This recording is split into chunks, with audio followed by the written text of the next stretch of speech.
Hi everyone! Today's story of the day is Blueberries for Sal by Robert McCloskey. In this book, Sal goes with her mother to collect some blueberries.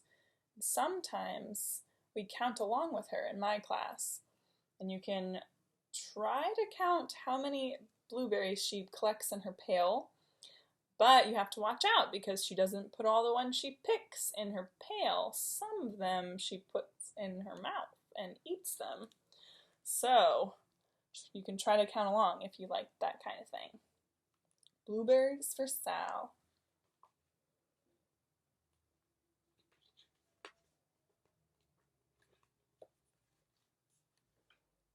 One day, little Sal went with her mother to Blueberry Hill to pick blueberries. Little Sal brought along her small tin pail, and her mother brought her large tin pail to put berries in. "We'll take our berries home and can them," said her mother. "Then we'll have food for the winter."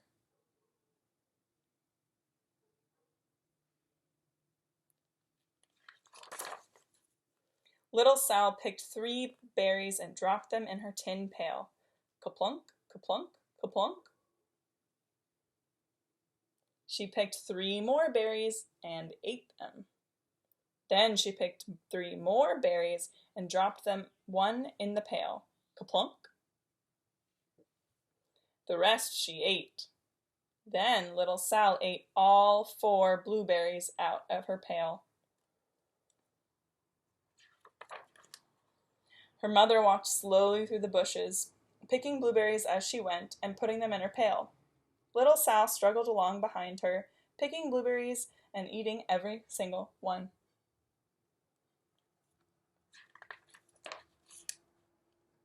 Little Sal hurried ahead and dropped a blueberry in her mother's pail.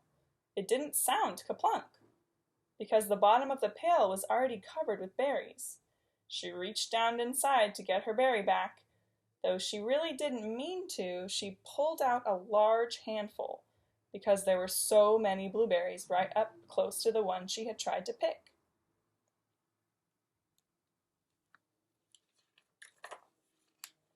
Her mother stopped picking and said, "Now, Sal, you run along and pick your own berries. Mother wants to take her berries home so we can can them for next winter."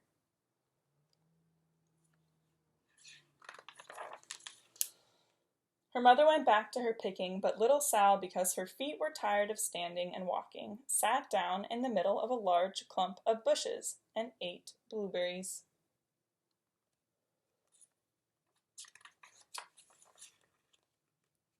On the other side of Blueberry Hill, Little Bear came with his mother to eat blueberries.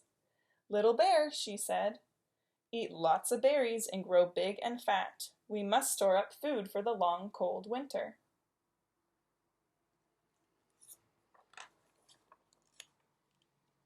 Little Bear followed behind his mother as she walked slowly through the bushes, eating berries. Little Bear stopped now and then to eat berries. Then he had to hustle along to catch up.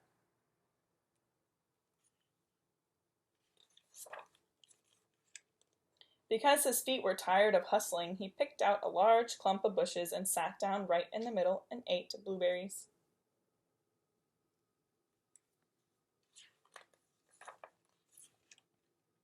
Over on the other side of the hill, little Sal ate all the berries she could reach from where she was sitting. Then she started out to find her mother.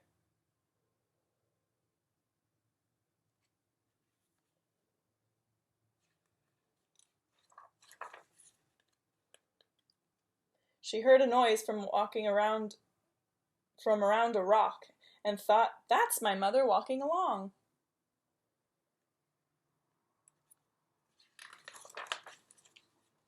But it was a mother crow and her children. They stopped eating berries and flew away, saying, "Caw, caw, caw."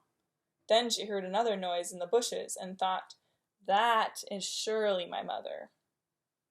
I'll go that way."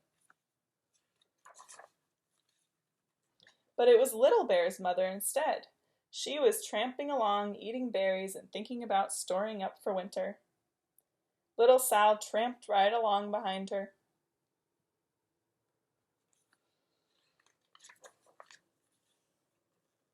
By this time, Little Bear had eaten all the berries he could reach from without moving his clump of bushes.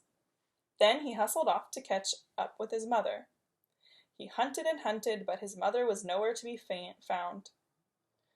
He heard a noise from over a stump and thought, "That's my mother walking along." But it was a mother partridge and her children. They stopped eating berries and hurried away. Then he heard a noise in the bushes and thought, "That is surely my mother. I will hustle that way."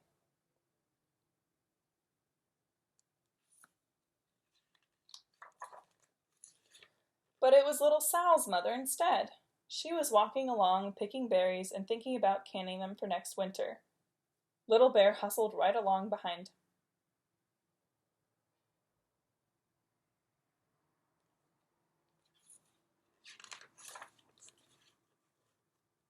Little Bear and Little Sal's mother and Little Sal and Little Bear's mother were all mixed up with each other among the blueberries on Blueberry Hill.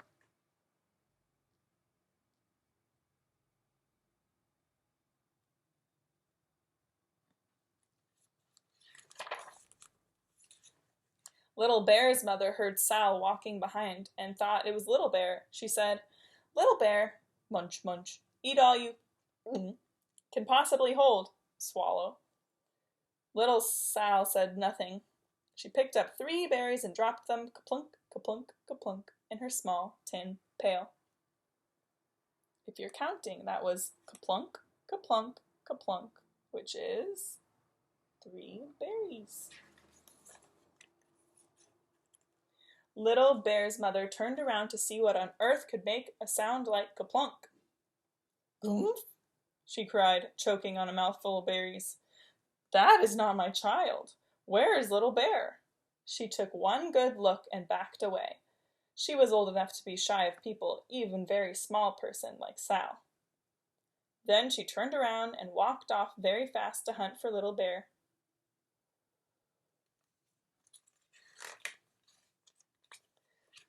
Little Sal's mother heard Little Bear tramping along behind and thought it was Little Sal.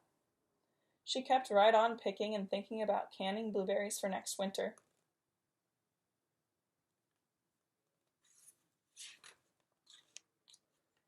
Little Bear padded up and peeked into her pail. Of course, he only wanted to taste a few of what was inside, but there were so many and they were so close together that he tasted a tremendous mouthful by mistake. "Now, Sal," said Little Sal's mother, without turning around, "you run along and pick your own berries. Mother wants to can these for next winter." Little Bear tasted another tremendous mouthful and almost spilled the entire pail of blueberries. Little Sal's mother turned around and gasped, "My goodness, you are not Little Sal. Where is my child?" Little Bear just sat munching and swallowing and licking his lips. Little Sal's mother slowly backed away. She was old enough to be shy of bears, even very small bears like Little Bear. Then she turned and walked away quickly to look for Little Sal.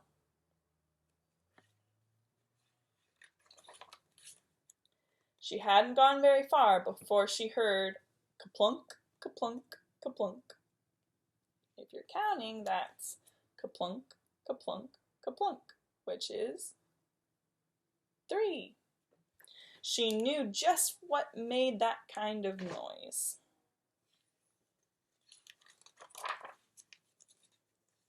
Little Bear's mother had not hunted very long before she heard a hustling around that stopped now and then to take a munch and a swallow. She knew just what made that kind of noise.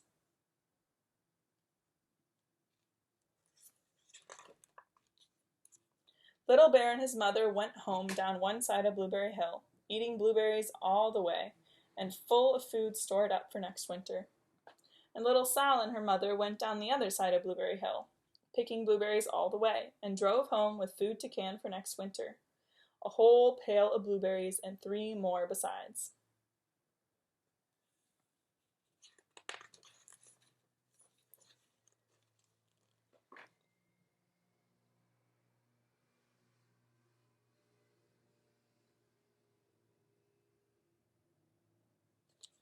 The end. Thanks for watching. See you next time.